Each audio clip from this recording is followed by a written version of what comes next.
Durante décadas, México creyó conocer perfectamente a Sara García, la abuelita del cine mexicano, el rostro del chocolate abuelita, el símbolo de la familia tradicional. Pero el medio artístico sabía algo que el público nunca imaginó. Un secreto que Sara García ocultó durante toda su vida. Y cuando esa verdad empezó a conocerse años después de su muerte, cambió completamente la historia de la mujer que México había amado durante generaciones. Porque lo que Sara García ocultó no era un detalle menor de su vida privada, era el eje central de quién era como persona. Y cambia todo lo demás cuando lo sabes. Y recuerda, suscríbete si te interesan las historias ocultas de los famosos que todos creemos conocer, pero cuya vida real fue muy diferente a la que el público vio durante años. Si escuchas el nombre Sara García, lo más probable es que lo primero que se te venga a la mente sea una cajita de chocolate con la imagen de una abuelita de cabello blanco, lentes, redondos y una sonrisa que se sentía como un abrazo. Esa imagen la conoció México entero durante décadas. La vio en el cine, en la televisión, en las telenovelas y en el desayuno de cada mañana desde los años 70. Sara García fue la abuelita de todos, la madre sufrida e incondicional que el cine mexicano necesitaba para contarle al país una historia sobre cómo debería ser una familia. Y México se la creyó completamente, sin hacerle una sola pregunta. Sin imaginar que detrás de esa sonrisa había una vida que no tenía nada que ver con el personaje. Para entender por qué esta mujer aprendió a ocultar lo que sentía, hay que entender primero todo lo que la vida le enseñó desde niña. Que lo que más quieres siempre puede desaparecer sin previo aviso y sin ninguna razón que tenga sentido. Y que la única manera de sobrevivir a eso es aprender a seguir de pie sin importar lo que pase adentro. A darle al mundo la imagen que el mundo espera ver, aunque por dentro todo esté en llamas. Sara García Hidalgo nació el 8 de septiembre de 1895 en Veracruz, México. Sus padres eran españoles, don Isidoro García y doña Felipa Hidalgo, que habían cruzado el Atlántico buscando una vida mejor en el nuevo continente. Veracruz era en esa época una ciudad portuaria activa, llena de inmigrantes europeos que llegaban con sus familias y sus esperanzas a construir algo desde cero. Sara fue la 11ª hija de esa familia. Sus 10 hermanos anteriores habían muerto antes de que ella pudiera conocerlos. Uno por uno, sin excepción, víctimas de las enfermedades que en esa época diezmaban a las familias sin que los médicos pudieran hacer mucho. Para cuando Sara llegó al mundo, su madre, doña Felipa, cargaba el peso de 10 duelos encima y vivía con el miedo constante de que esta hija corriera la misma suerte que todas las anteriores. Ese miedo la llevó a tomar una decisión que resultaría mucho más importante de lo que cualquiera pudo imaginar en ese momento: no amamantarla ella misma. Le entregó a la pequeña Sara a la señora González, una vecina que también acababa de dar a luz y que tenía leche suficiente para las 2 niñas, convirtiéndolas desde los primeros días de vida en hermanas de leche. La hija de la señora González se llamaba Rosario González. Ese nombre va a aparecer de nuevo más adelante en esta historia. Y cuando aparezca, todo lo que estás escuchando ahora va a cobrar un significado completamente diferente al que tiene en este momento. Por ahora, solo hay que saber que desde los primeros días de su vida, Sara García estuvo unida a Rosario González por algo más primitivo y más profundo que cualquier promesa o contrato. Algo que ninguna de las dos eligió y que sin embargo las conectaría durante el resto de sus vidas de maneras que nadie en ese Veracruz de 1895 podría haber imaginado. La infancia de Sara transcurrió en un hogar donde el arte era parte del aire que se respiraba. Su padre, don Isidoro, era un hombre culto y amante del teatro que llevaba a su hija a las funciones desde que era muy pequeña. Sara creció enamorada del escenario con la intensidad de quien ha encontrado el único lugar donde se siente completamente en su elemento. donde la realidad puede transformarse en algo completamente diferente con solo alzar el telón. Era feliz, o al menos todo indicaba que lo sería. Hasta que la noticia de que el puente del pueblo había colapsado llegó a don Isidoro cuando Sara estaba en la escuela. No sabía si su hija había cruzado antes o había quedado atrapada del otro lado. Esa incertidumbre brutal le provocó un derrame cerebral en ese instante. Sara tenía apenas 5 años. Doña Felipa tomó a su hija y viajó con ella a la Ciudad de México buscando médicos que pudieran salvar a su esposo. Lo internaron en la beneficencia pública, le aplicaron los tratamientos disponibles, hicieron todo lo que la medicina de 1900 podía hacer. No fue suficiente. Don Isidoro murió ese mismo año. Madre e hija se quedaron solas en una ciudad que no era la suya, sin familia cercana, sin el hombre que había sido el sostén de todo lo que tenían. Doña Felipa decidió quedarse en la capital porque no tenía a dónde regresar, y la ciudad al menos ofrecía posibilidades de trabajo y una escuela para Sara.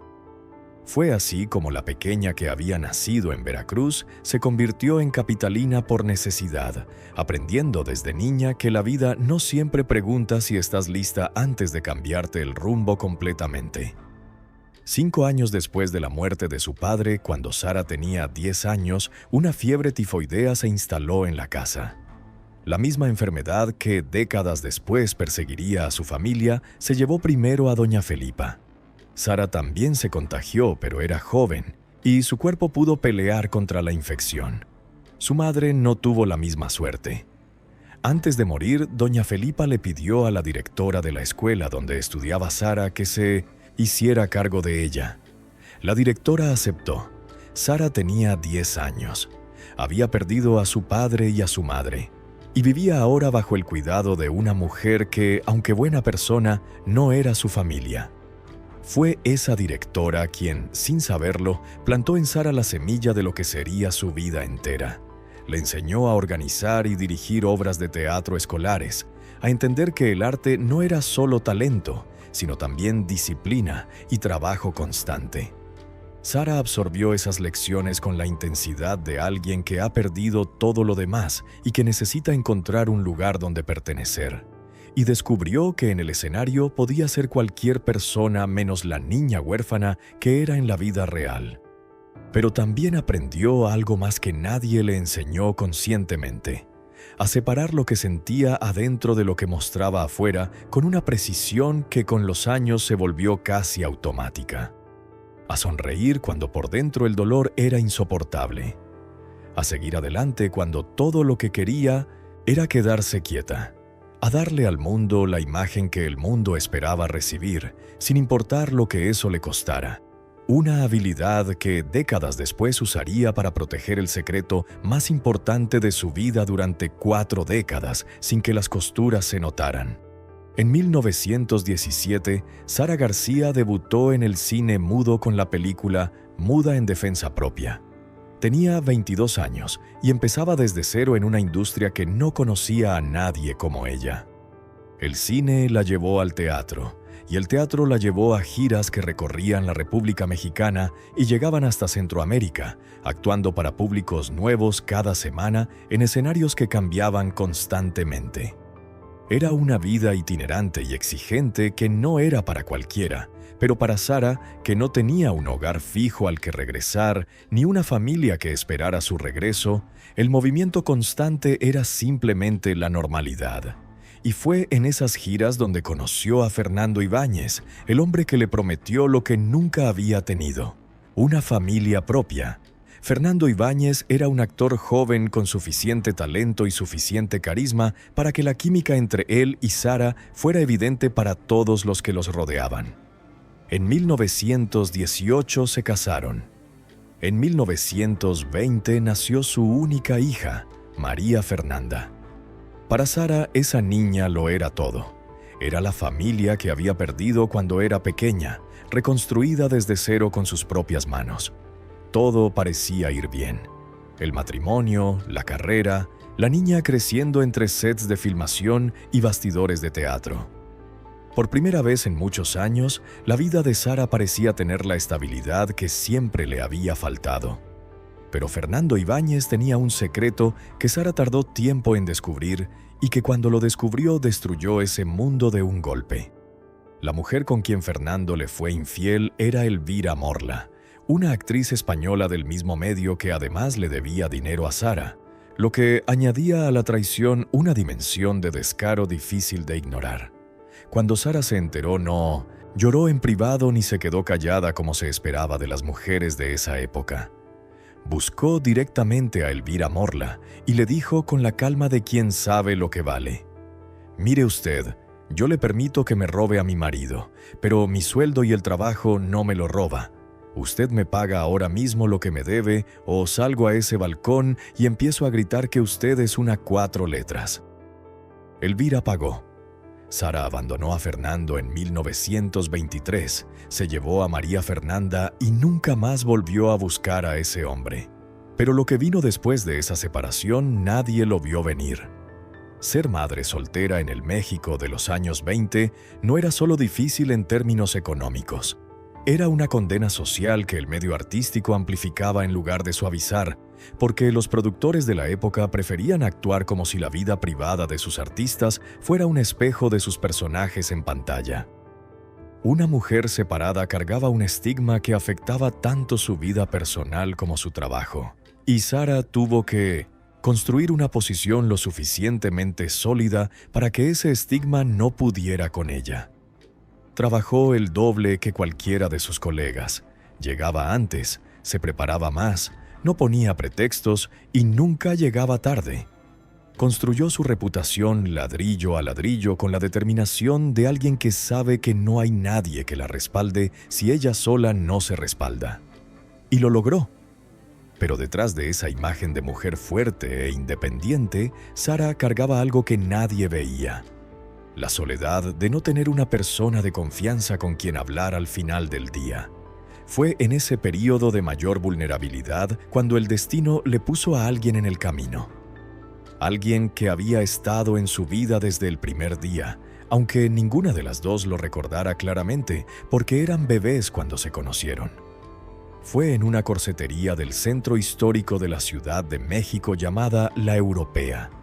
Sara entró a buscar ropa y la mujer que la atendió detrás del mostrador era Rosario González. La misma Rosario que había sido amamantada junto a ella décadas atrás en Veracruz. Las dos se reconocieron con la mezcla de asombro y familiaridad de quien encuentra a alguien que perteneció a su vida en un momento muy lejano. Rosario también estaba recién separada. También estaba sola. Cuando supo la situación de Sara, le ofreció su casa y su compañía.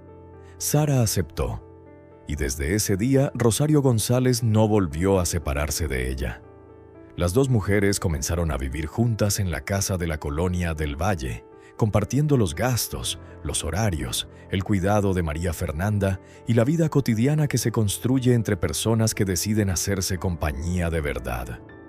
Para el mundo exterior, Rosario era la asistente de Sara, su ama de llaves, la persona de confianza que toda figura del medio necesitaba para manejar la vida doméstica.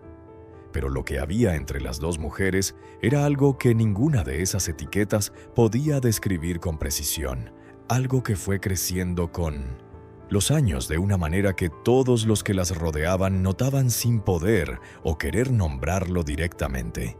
Era, en todos los sentidos que importan, una pareja. Aunque nadie lo dijera en voz alta, porque decirlo en ese México habría destruido todo lo que Sara había construido.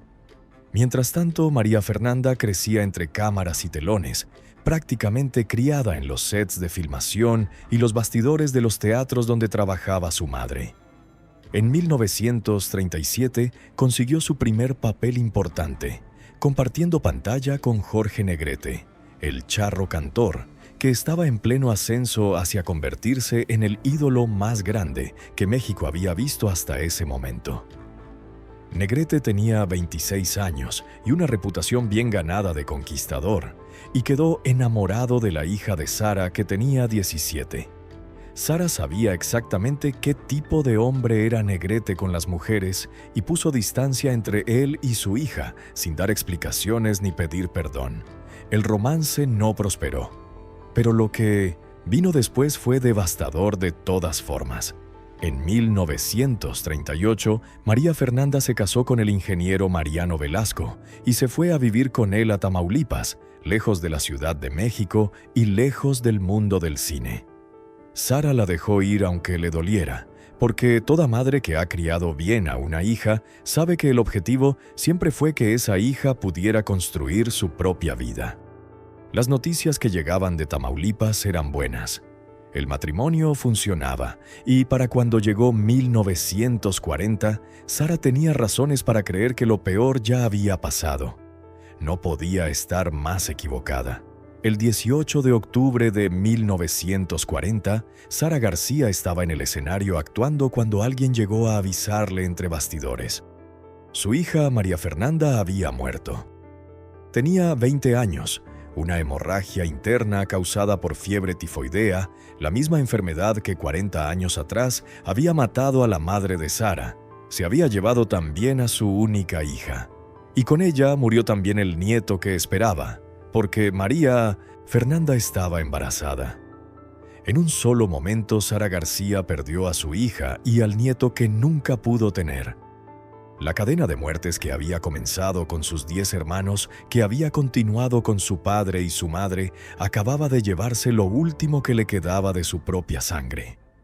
Y Sara estaba en el escenario cuando se enteró. Lo que hizo Sara en ese momento dice todo lo que hay que saber sobre quién era esta mujer. Escuchó la noticia. La procesó en silencio detrás del telón, sola, en ese espacio entre el escenario y los bastidores donde nadie la veía. Y terminó la función. Salió al escenario, completó cada escena que faltaba, dio cada réplica con la precisión de siempre, y solo cuando cayó el telón final dejó de actuar. Sus compañeros de reparto lo recordarían durante décadas como uno de los actos de profesionalismo más extraordinarios que habían presenciado en sus vidas. Pero también como uno de los más desgarradores, porque nadie en esa sala sabía que la mujer que los hacía reír o llorar acababa de enterarse de que su única hija había muerto. Nadie podía saberlo porque Sara no dejó que se notara en ningún gesto, en ninguna pausa, en ningún tono de voz. La muerte de María Fernanda dejó a Sara en una soledad que no tenía comparación con ninguna de las que había vivido antes. Ya no tenía padre, no tenía madre, no tenía esposo, y ahora no tenía hija. Sara García, la abuelita de México, la mujer que en pantalla siempre tenía una familia enorme y ruidosa a su alrededor, estaba en realidad completamente sola en el mundo. Excepto por Rosario González, la única que había estado ahí desde aquel reencuentro en la corsetería del centro histórico y que no se había movido de su lado desde entonces. Rosario fue en esos meses posteriores a la muerte de María Fernanda lo que ningún productor ni director podía hacer para Sara. El lugar donde podía ir cuando ya no tenía fuerzas para seguir siendo la abuelita de México. Cuando Pedro Infante ya era una estrella consagrada y llegaba a los rodajes a la hora que le venía en gana, Sara García se lo cuadró de una manera que sus compañeros de set nunca olvidaron. No le gritó, no hizo un escándalo. Le dijo con la calma de quien sabe exactamente lo que vale. El ser estrella consiste en llegar a tiempo a su llamado. Pedro Infante le juró que no volvería a llegar tarde, y cumplió. Desde ese día era el primero en llegar al set. El cariño que nació de ese enfrentamiento fue tan genuino que le llevaba serenata a Sara García cada año en su cumpleaños a la medianoche, con mariachi y todo, como si ese momento hubiera sido el inicio de una amistad que solo podía comenzar así. Con Jorge Negrete la relación era completamente diferente.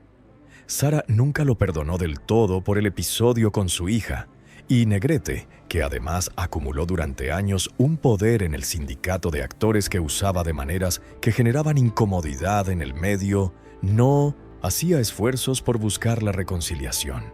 Trabajaron juntos porque el medio los ponía en los mismos proyectos y ambos eran suficientemente profesionales para dejar los rencores fuera del set. Pero la frialdad entre ellos era perceptible para todos los que estaban cerca, como esas corrientes de aire frío que se sienten en un cuarto, aunque nadie pueda ver de dónde vienen. Esa tensión representaba el choque entre dos maneras completamente diferentes de entender qué significa tener poder. Negrete creía que su cargo lo otorgaba automáticamente. Sara creía que solo el trabajo constante lo merecía. En 1973, cuando el cine mexicano ya había perdido el esplendor de su época dorada, Sara García recibió la propuesta que la mantendría presente en la memoria de México para siempre: ser el rostro del chocolate abuelita de la chocolatería azteca.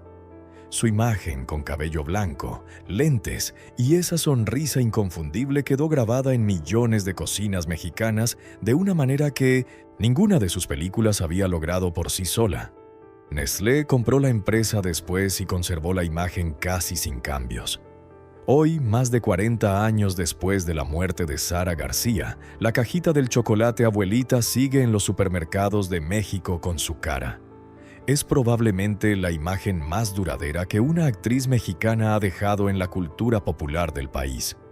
Pero esa imagen también cristalizó la versión más superficial de Sara García. La cajita no muestra a la mujer que enfrentó a Elvira Morla, no muestra a la que le cuadró a Pedro Infante, y no muestra lo que había entre ella y Rosario. La presencia cotidiana de Sara en los desayunos de México tenía algo de paradójico que solo los que conocían la historia completa podían apreciar. La mujer que representaba la abuelita perfecta y el calor del hogar vivía en privado una realidad que no encajaba con ninguno de esos valores tal como la sociedad los definía. Y el medio artístico lo sabía, sabía desde hacía décadas, y lo callaba con una disciplina que hoy resulta difícil de imaginar. Pero antes de revelar ese secreto, hay algo más que ocurrió en la vida de Sara que hay que entender. Porque sin ese contexto, lo que viene después no tiene el peso que merece. La carrera de Sara García en los años 40 y 50 alcanzó su punto más alto dentro de la época de oro del cine mexicano. Su nombre en los créditos era garantía de que el público iría a ver la película. Los directores la buscaban porque sabían que Sara García en cualquier papel, por pequeño que fuera, hacía que la película valiera la pena. Los productores la respetaban, y los actores más jóvenes la admiraban con una mezcla de reverencia y algo parecido al miedo. Participó en más de 300 películas a lo largo de su vida. Fue la única actriz mexicana que vivió en carne propia el nacimiento del cine mudo, su transición al sonoro y el esplendor y la decadencia de la época de oro. Esa trayectoria sostenida con el mismo profesionalismo el primer día que el último la convierte en una especie de enciclopedia viviente de toda la historia del cine nacional. Su legado más importante en términos artísticos fue lo que le hizo a los personajes de madre y abuela que interpretó durante décadas. Antes de Sara García, esos personajes tendían a ser planos y predecibles. La madre sufrida que aguanta todo sin quejarse, la abuela dulce sin ninguna arista. Sara los hizo más complejos. Les dio humor, carácter, la capacidad de enfrentar a los demás cuando era necesario, una dignidad que no dependía del reconocimiento de nadie. Esos personajes eran más humanos y más verdaderos gracias a ella, y esa verdad resonaba con el público de una manera que los personajes planos nunca logran. No era casualidad, era el resultado de alguien que sabía desde adentro, desde la propia experiencia, lo que significa ser una mujer que carga demasiado y sigue de pie de todas formas. También construyó alrededor de su figura uno de los mitos más persistentes del cine mexicano. Para conseguir el papel de anciana en la obra Mi abuelita la pobre, se mandó quitar 14 piezas dentales. Durante años se dijo que lo había hecho por pura entrega artística. La realidad era que tenía una infección dental severa y, de todas formas, necesitaba quitarse las piezas por razones médicas.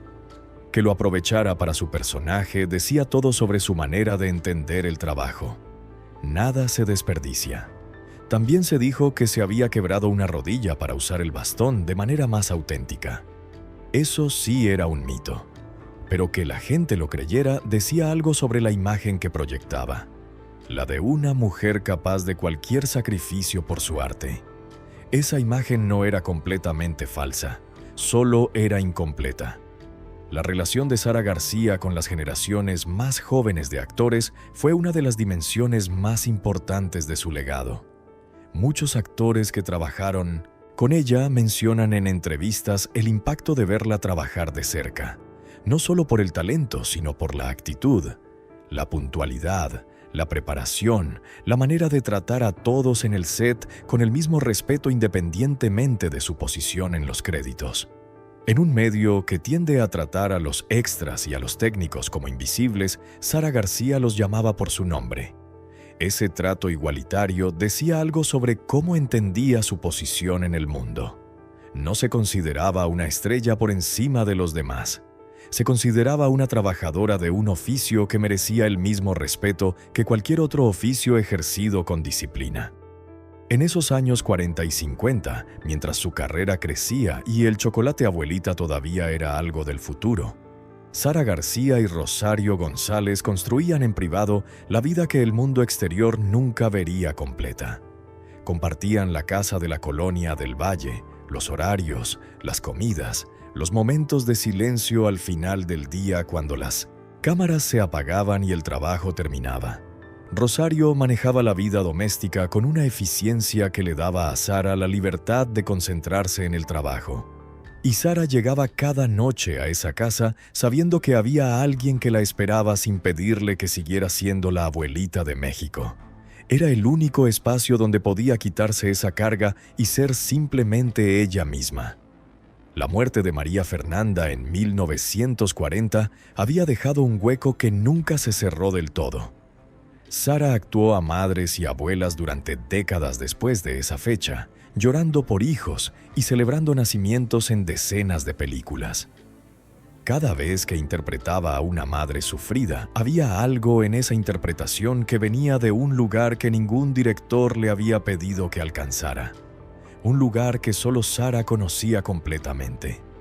Rosario era la única persona ante quien esa mezcla entre la vida real y el personaje no necesitaba explicación ni disculpa. La única ante quien el dolor de haber perdido a María Fernanda podía existir sin que Sara tuviera que convertirlo en actuación. Esa función de Rosario en la vida de Sara, ser el espacio donde Sara no tenía que actuar, es quizás la más importante de todas las que cumplió. Hay un aspecto de la historia de Sara García que pocas veces se menciona. Fue también una empresaria hábil en una época en que las mujeres raramente tenían ese tipo de control sobre sus propias finanzas.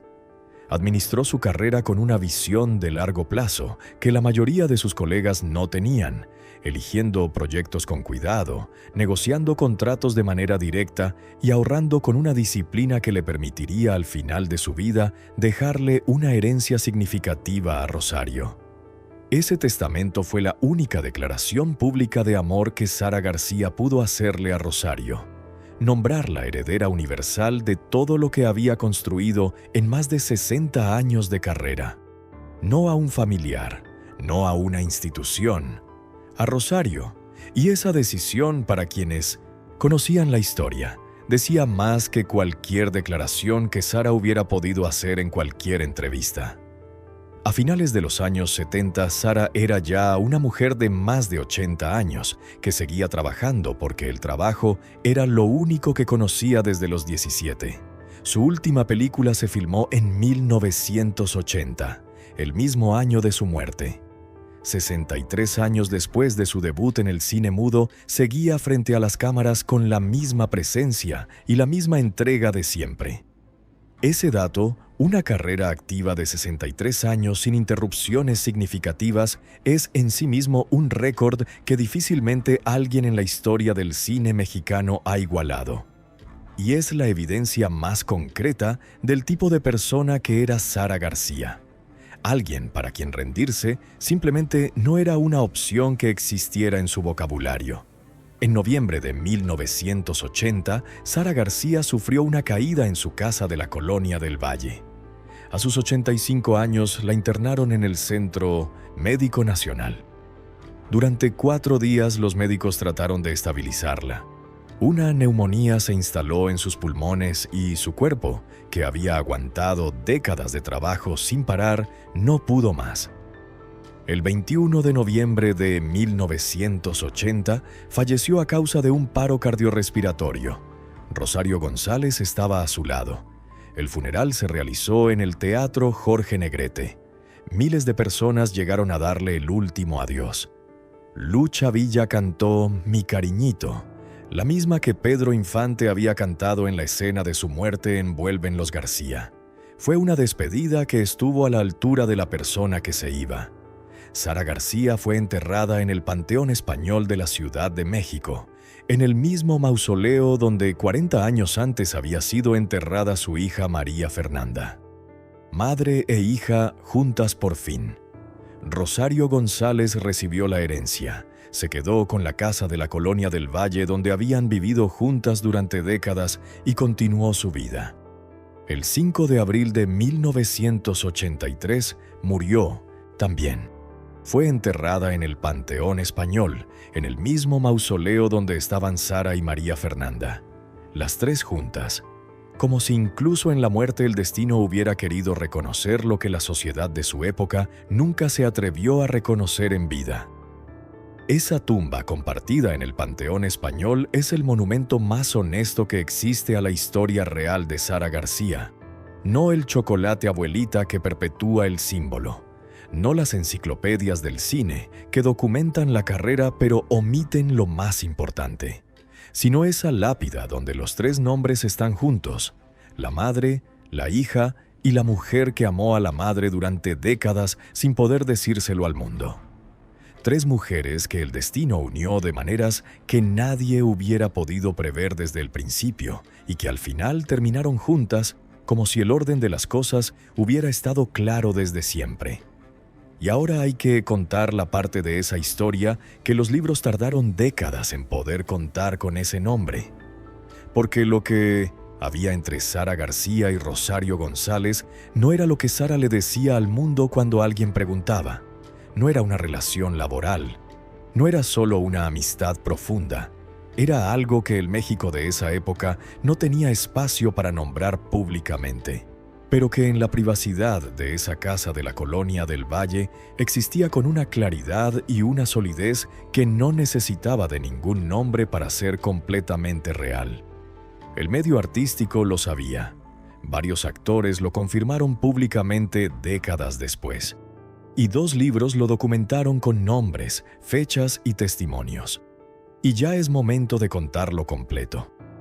A lo largo de todos esos años, mientras el mundo veía a la abuelita perfecta del cine mexicano, el medio artístico guardaba en silencio una verdad que hoy puede contarse con nombres, fechas y testimonios.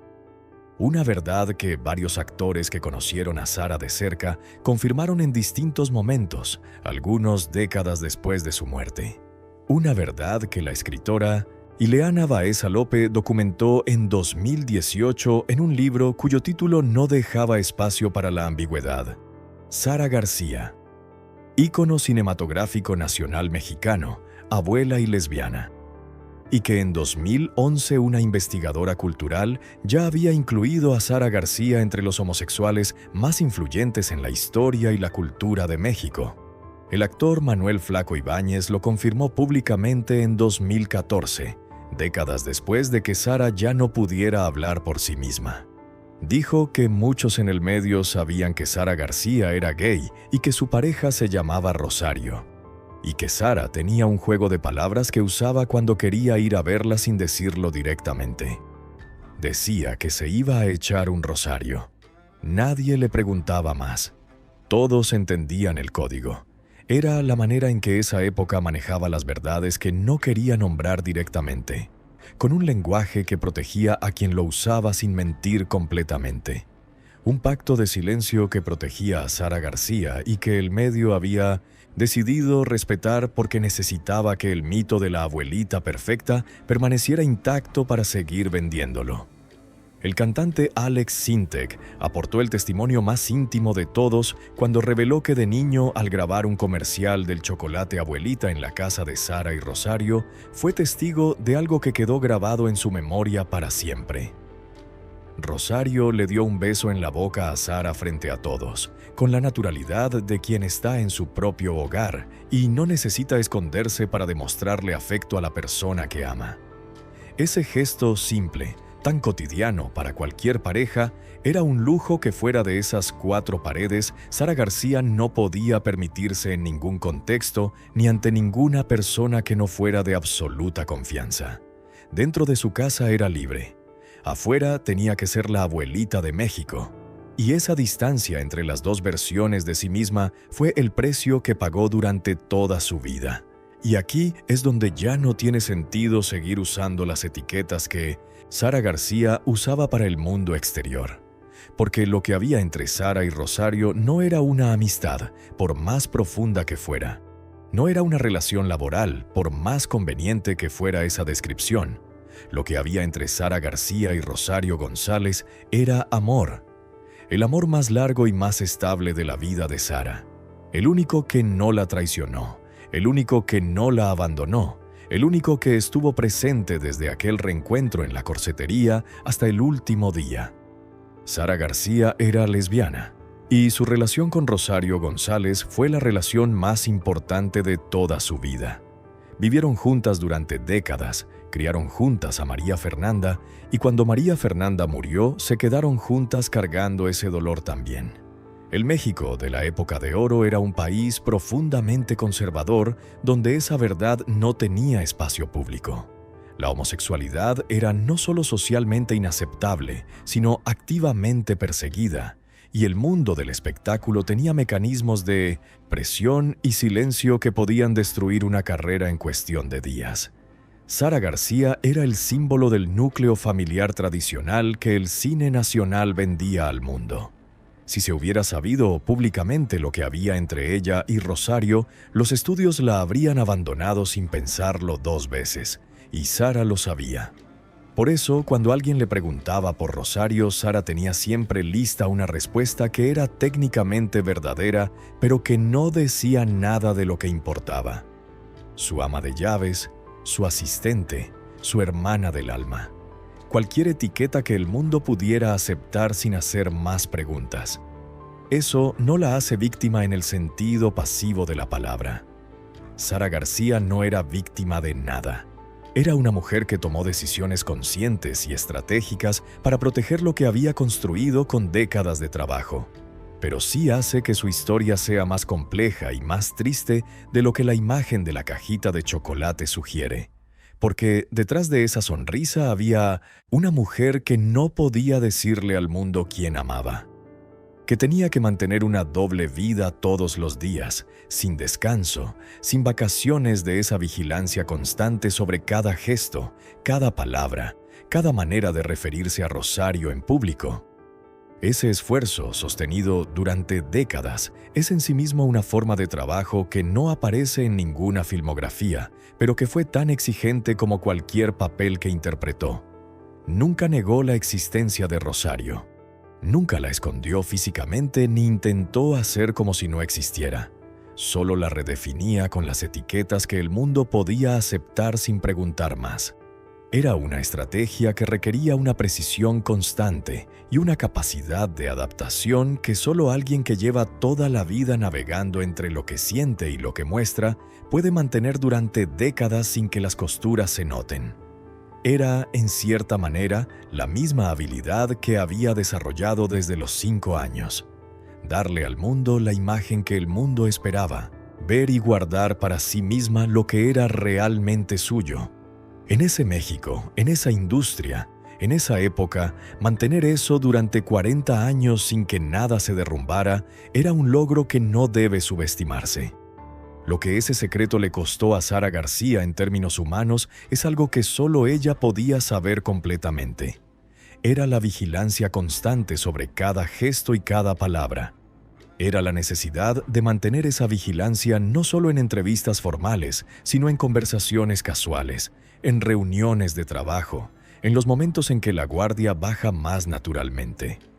Era décadas de no poder tomarse de la mano con Rosario en público, de presentarla siempre con etiquetas que reducían lo que era a algo que el mundo pudiera aceptar sin incomodarse, de construir una imagen pública que era lo opuesto de su realidad privada y de mantener esa contradicción todos los días durante 4 décadas sin que nadie pudiera verla romperse. Y sin embargo, cuando uno mira la trayectoria completa de Sara García, lo que predomina no es la tristeza, sino algo más parecido a la admiración, porque esta mujer, con todo lo que cargaba, siguió adelante. Siguió siendo generosa con su tiempo y con su talento. Siguió llegando al set a tiempo, tratando a todos con respeto, siendo la actriz más confiable del cine mexicano durante más de 6 décadas.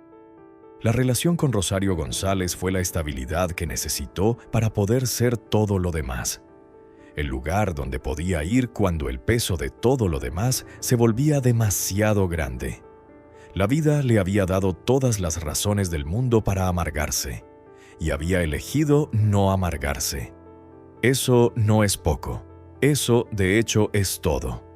La historia de Sara García también es, en un nivel más amplio, una historia sobre lo que le cuesta a una sociedad cuando obliga a sus mejores personas a vivir con una parte de sí mismas permanentemente escondida.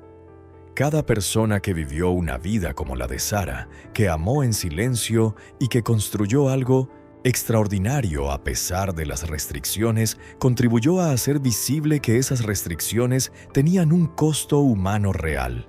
No con declaraciones públicas, sino simplemente viviendo, siendo quienes eran tan completamente como las circunstancias lo permitían.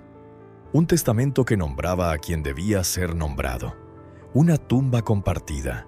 Un juego de palabras que todos entendían pero que nadie nombraba en voz alta. La imagen en la cajita del chocolate abuelita es hoy, para quien conoce la historia completa, un símbolo doble. Por un lado es lo que siempre fue, el calor del hogar, la tradición, la abuelita de México. Pero por otro lado es también la imagen de alguien que pagó un precio enorme para que esa imagen fuera posible, que vivió décadas de vigilancia constante para que esa cajita pudiera seguir en las cocinas de México sin que nadie se incomodara. Esa dualidad es la parte más incómoda del legado de Sara García, porque obliga a preguntarse cuántas personas más vivieron, vidas como la suya, sin que sus historias fueran documentadas, ni contadas, ni recordadas. Sara García tuvo la suerte, si puede llamarse suerte, de ser lo suficientemente famosa para que su historia valiera la pena investigar. Muchos otros no tuvieron esa suerte. Hay una pregunta que vale la pena hacerse. ¿Habría querido México igual a Sara García si hubiera sabido la verdad en su momento? Es una pregunta que no tiene una respuesta fácil y que dice más sobre el México que la produjo que sobre Sara García misma, porque ella fue exactamente la misma persona con o sin ese secreto. El secreto no cambiaba nada de lo que hacía ni de cómo lo hacía. Solo cambiaba la comodidad del que lo escuchaba. Y esa es la dimensión más importante de esta historia, la que hay que entender antes de hablar del legado que Sara García dejó. ¿Qué queda de Sara García hoy, más de 40 años después de su muerte? La respuesta más obvia es la imagen en la cajita del chocolate abuelita, que Nestlé sigue usando casi sin cambios, porque entiende que esa imagen es en sí misma el producto. Quedan también las más de 300 películas accesibles hoy en plataformas digitales para cualquiera que quiera ver a la abuelita de México en acción. Y quedan los testimonios de los actores y directores que la conocieron, que siguen apareciendo con el tipo de calidez que se reserva para las personas que dejaron una huella real en quienes las rodeaban. Pero también queda algo que tardó mucho tiempo en poder decirse en voz alta y que ahora forma parte de su historia con la misma legitimidad que todo lo demás. La historia de Rosario González. El México que conoció Sara García era un país que necesitaba ciertos mitos para contarse a sí mismo una historia sobre lo que era. la familia unida, la madre incondicional, el hogar cálido. El cine de la época de oro construyó esos mitos con el talento de personas como Sara y los vendió al mundo con una eficiencia que ninguna industria cinematográfica latinoamericana ha igualado.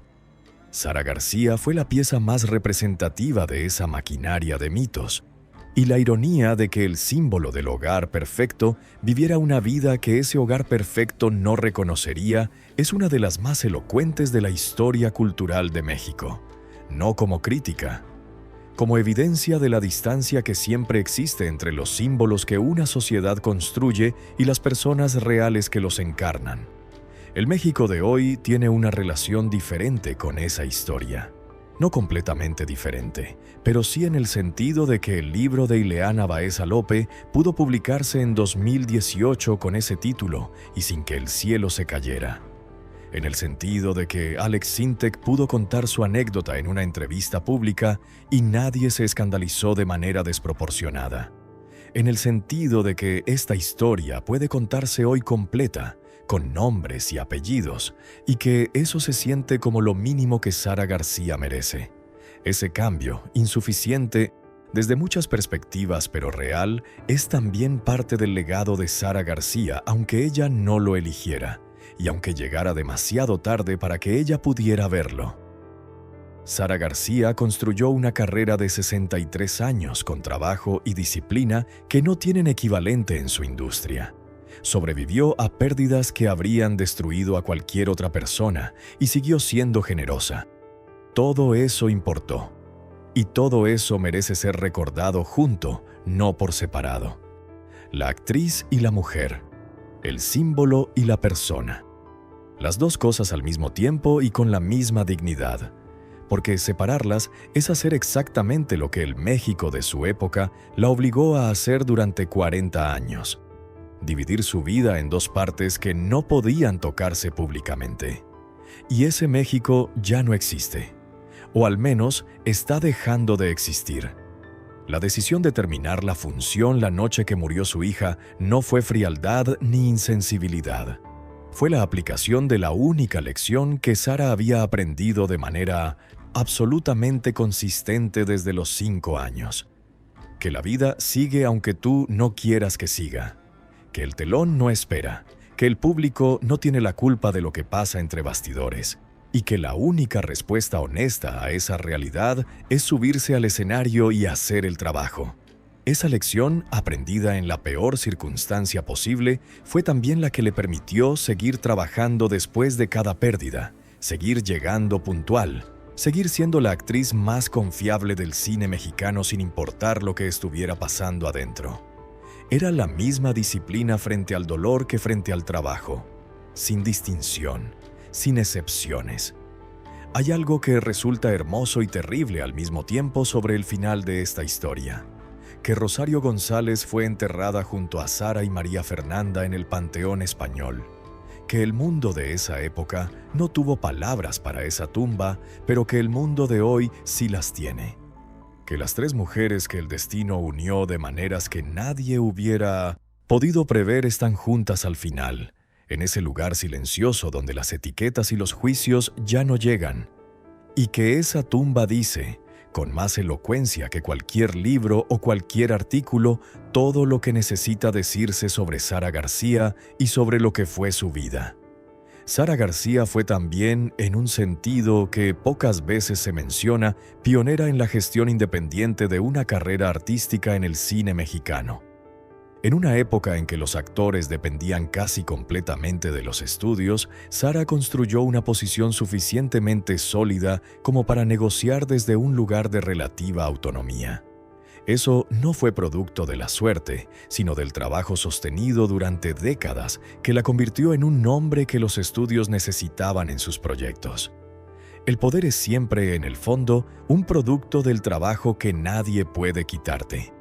Y Sara García lo sabía mejor que nadie en su industria. Las historias que se cuentan importan, las que se cuentan y las que no se cuentan. Cada historia que permanece en silencio le dice a alguien que lo que vive no merece ser nombrado.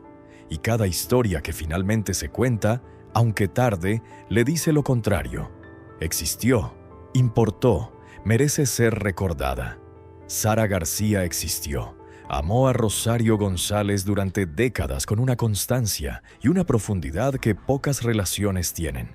Construyó algo extraordinario, sobrevivió a todo, y todo eso merece ser recordado junto. No la mitad que el chocolate abuelita muestra, las dos mitades, las dos juntas. Lo que la cajita del chocolate abuelita no puede mostrar, pero que esta historia sí puede contar, es que detrás de esa sonrisa había una mujer que había aprendido desde niña a sonreír cuando por dentro el dolor era insoportable. No como negación, no como mentira, sino como la forma más honesta que tenía de decirle al mundo: sigo aquí, todavía estoy de pie, todavía me importa. Eso es lo que esa sonrisa decía. Y ahora que sabes lo que costó, dice mucho más. La sonrisa de alguien que perdió todo varias veces y siguió sonriendo de todas formas es una clase de valentía que muy pocas personas tienen que demostrar en su vida. Hay personas cuyas vidas son más grandes que los personajes que interpretan, que tienen más historia y más profundidad de lo que cualquier pantalla puede contener. Sara García fue una de esas personas. Y el hecho de que México la conociera principalmente a través de los personajes y no a través de la persona no disminuye la grandeza de ninguna de las dos cosas. Los personajes fueron reales, la persona también fue real, y conocer ambas es la única manera de entender completamente por qué Sara García sigue importando más de 4 décadas después de su muerte. No como símbolo, como persona. Como la mujer que perdió a toda su familia una por una desde los 5 años y que siguió de pie cada vez. Rosario González murió el 5 de abril de 1983 y fue enterrada junto a Sara y María Fernanda en el Panteón Español. 3 mujeres en una tumba: la madre, la hija y el amor de la madre. El mundo de esa época no tuvo palabras para esa tumba. El mundo de hoy sí las tiene. Y usarlas no es una traición a la memoria de Sara García. Es, finalmente, respetarla. Es decir lo que ella no pudo decir. Es nombrar lo que ella tuvo que callar. Es reconocer que lo que había entre Sara y Rosario merecía un nombre y que ese nombre es amor. Sin calificativos adicionales, sin explicaciones, solo amor, el más largo y el más constante de toda su vida. El legado de Sara García no es solo cinematográfico ni solo personal. Es también una historia sobre lo que le cuesta a una sociedad cuando obliga a sus mejores personas a guardarse una parte de sí mismas para que el resto pueda estar cómodo. Ese costo es real. Se mide en años de vigilancia constante, en gestos que no se pueden hacer en público, en palabras que no se pueden decir aunque sean completamente verdaderas. Sara García lo pagó durante toda su vida. Y la única manera de honrar ese pago es contar su historia completa. Pero la historia todavía no ha terminado. Porque hay algo más que decir sobre el México que la produjo y sobre lo que su vida dice de ese país. La historia de Sara García es también, inevitablemente, la historia del México que la produjo y que al mismo tiempo la obligó a ocultar quién era. No como una crítica anacrónica que juzga a una época con los valores de otra, sino como un intento de entender las condiciones específicas que hicieron posible y necesaria esa doble vida. El México de la primera mitad del siglo XX era un país en plena construcción de su identidad nacional, que usaba el cine como una de las herramientas principales para definir esa identidad ante sí mismo y ante el mundo. Y la identidad que ese cine construía tenía poco espacio para la complejidad humana real de las personas que aparecían en pantalla. El cine de la época de oro necesitaba madres perfectas e hijos ingratos, familias que representaran los valores que el país quería verse a sí mismo como teniendo. En ese esquema, Sara García era el símbolo del núcleo familiar mexicano que toda la construcción ideológica de la época necesitaba que existiera con una consistencia que no admitiera fisuras. Que esa madre perfecta amara a una mujer era una contradicción que el sistema no podía absorber sin romperse. Así que el sistema optó por no verlo y Sara García optó por no mostrarlo. Y el pacto funcionó durante décadas porque ambas partes tenían razones para mantenerlo. Lo que ese pacto le costó a Sara García es difícil de cuantificar desde afuera, porque cuando uno crece acostumbrado a pagar ciertos precios, deja de verlos como precios y los ve simplemente como la realidad. Pero hay indicios de ese costo en pequeños detalles que los que la conocían de cerca notaban.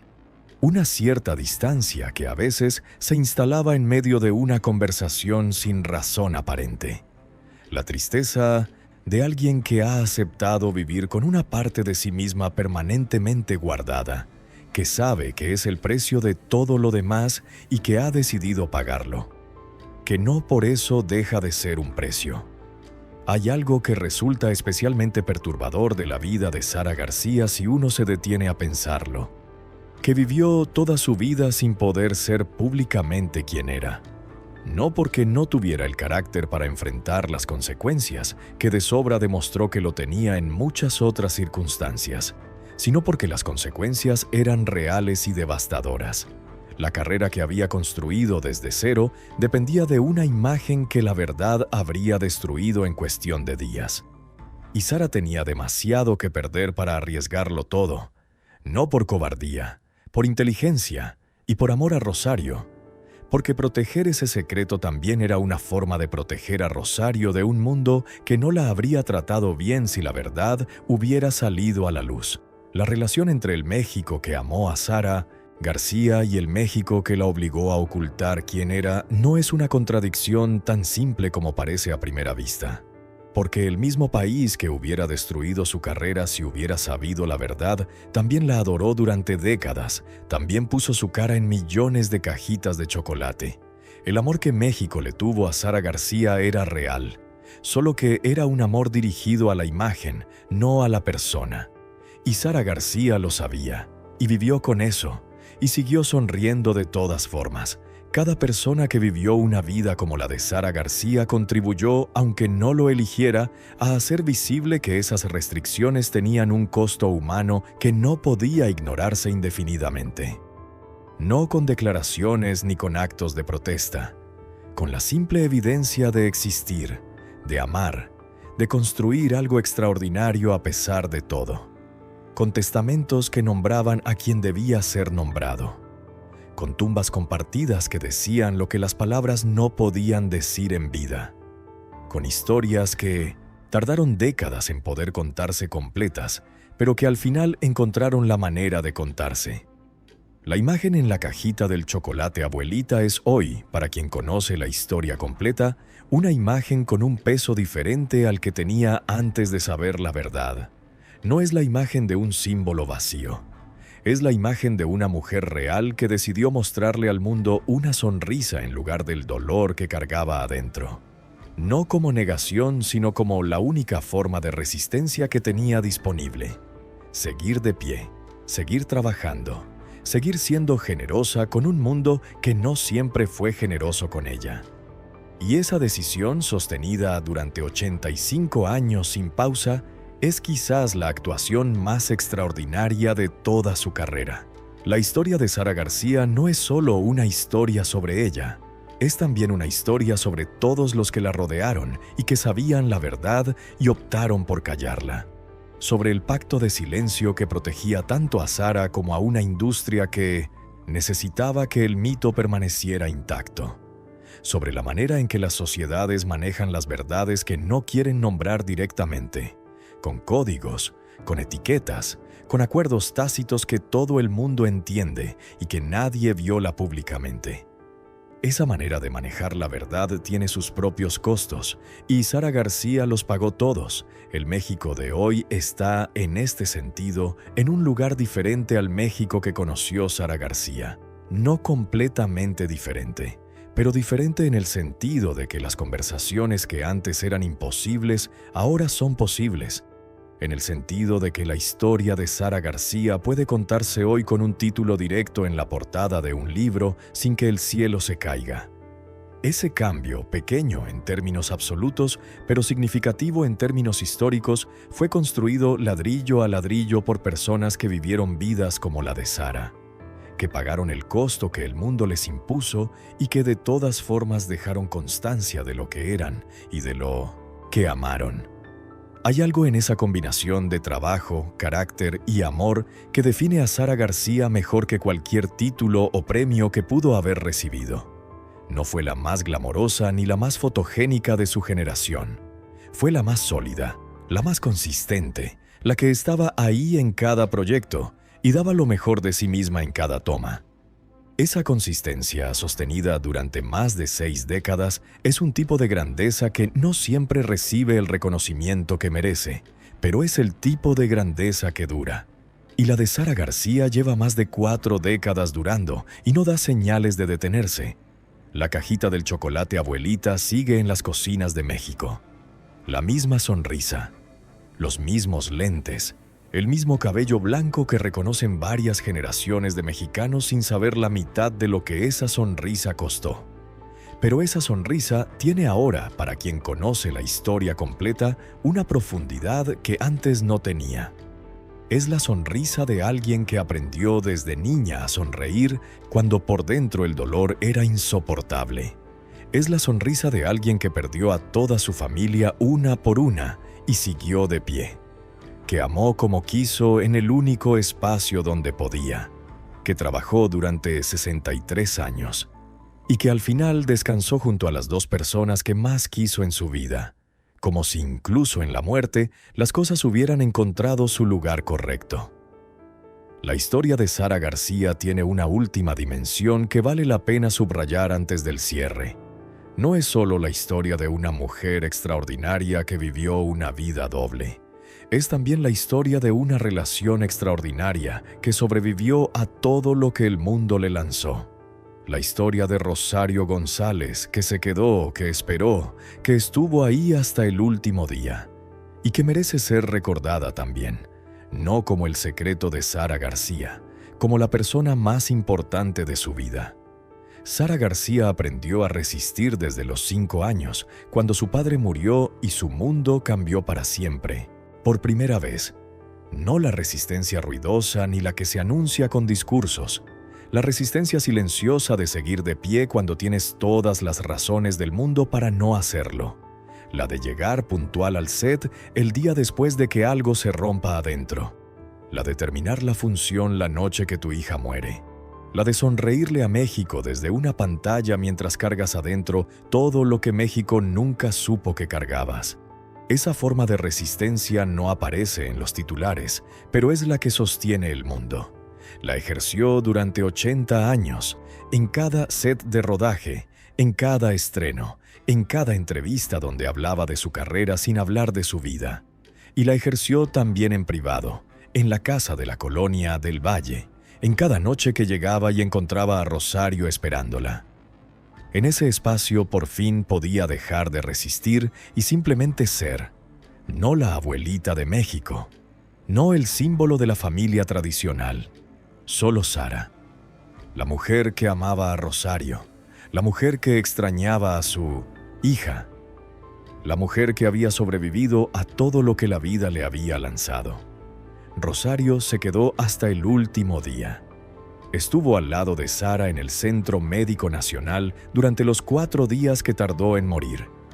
Y cuando Sara murió, Rosario vivió 3 años más en la casa que habían compartido, rodeada de todo lo que Sara había construido, hasta que murió también. Eso es lo que hace la gente que se queda. No se va cuando las cosas se ponen difíciles. No busca etiquetas más convenientes cuando el mundo complica las cosas. Se queda. Y Rosario González se quedó durante décadas, hasta el final, sin pedir nada a cambio excepto ese espacio privado donde las dos podían ser simplemente ellas. La historia de esas 2 mujeres es la historia de cómo sobrevive el amor cuando el mundo no tiene lugar para él.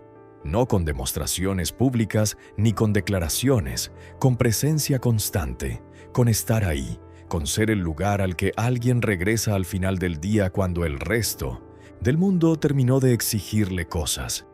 con cuidar la vida cotidiana de la persona que amas para que esa persona pueda hacer lo que necesita hacer, con recibir en herencia todo lo que esa persona construyó porque era la única manera de decirte lo que significabas. Eso, en cualquier época y en cualquier circunstancia, es amor, y merece llamarse así. La tumba en el Panteón Español, donde están Sara García, María Fernanda y Rosario González, es el monumento más honesto que existe a la vida real de Sara García. No el chocolate abuelita que perpetúa la imagen pública.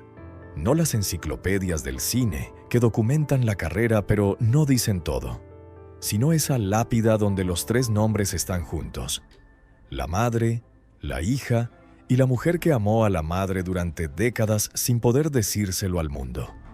Como si incluso en la muerte el destino hubiera querido darle a Sara lo que la vida nunca pudo darle completamente: el derecho a estar con las personas que amaba sin tener que esconder nada. Hay algo en ese final que resulta significativo más allá de la historia personal de Sara García. Es que la verdad, aunque tarde, encuentra la manera de contarse. Que las personas que vivieron con una parte de sí mismas guardada, eventualmente son recordadas completas, cuando el mundo en que vivieron ya no tiene el poder de silenciarlas. Sara García no pudo ser completamente conocida en vida, pero está siendo conocida ahora, y eso también importa. No como consuelo retroactivo que no le sirve de nada, sino como evidencia de que la verdad tiene una persistencia que las instituciones que tratan de silenciarla no siempre pueden vencer. Las historias que se cuentan importan, las que se cuentan y las que no se cuentan. Cada historia que permanece en silencio le dice a alguien que lo que vive no merece ser nombrado. Y cada historia que finalmente se cuenta, aunque tarde, le dice lo contrario. Le dice que existió, que importó, que merece ser recordada. Sara García existió. Amó a Rosario González durante décadas. Trabajó durante 63 años con una entrega sin paralelo.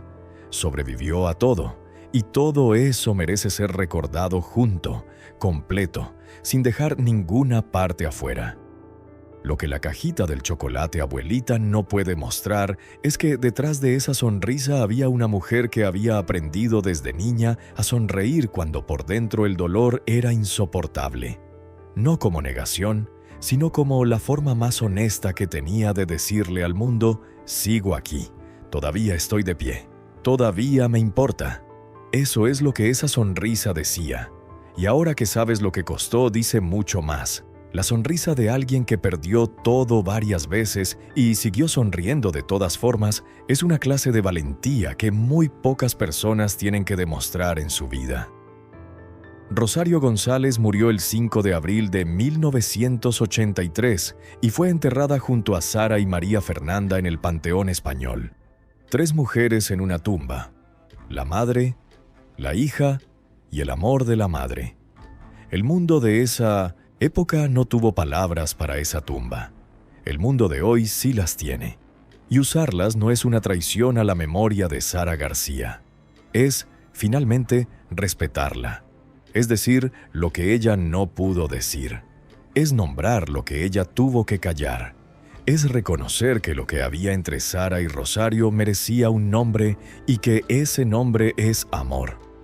La cajita del chocolate abuelita sigue en las cocinas de México con la cara de Sara García. La misma sonrisa, los mismos lentes, el mismo cabello blanco que reconocen varias generaciones de mexicanos. Pero ahora, para quien conoce la historia completa, esa imagen tiene un peso diferente. No es la imagen de un símbolo vacío, es la imagen de una mujer real, con una historia real que decidió mostrarle al mundo una sonrisa en lugar del dolor que cargaba adentro.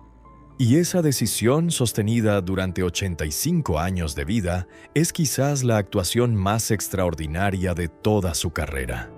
Sara García nació el 8 de septiembre de 1895 en Veracruz. Murió el 21 de noviembre de 1980 en la Ciudad de México. Vivió 85 años cargando más pérdidas de las que cualquier persona debería cargar. y amó a quien quiso, aunque nadie lo supiera, durante todo ese tiempo. Eso es lo que ocultó toda su vida. La verdad más importante de quién era, guardada durante 4 décadas con una disciplina extraordinaria y un costo humano que solo ella podía conocer completamente. Y ahora ya lo sabes. Ahora la conoces completa. La cajita del chocolate Abuelita sigue en los supermercados de México. Nestlé no va a cambiar esa imagen. Y tiene razón en no cambiarla, porque esa cara representa algo mucho más complejo y mucho más humano que la abuelita perfecta. Representa a una mujer que aprendió desde niña que la vida quita y quita y quita, y que la única respuesta posible era seguir sonriendo de todas formas, seguir trabajando, seguir amando, seguir de pie. Eso es lo que ocultó toda su vida. Y ahora que ya lo sabes, ya no puedes ver esa cajita de la misma manera.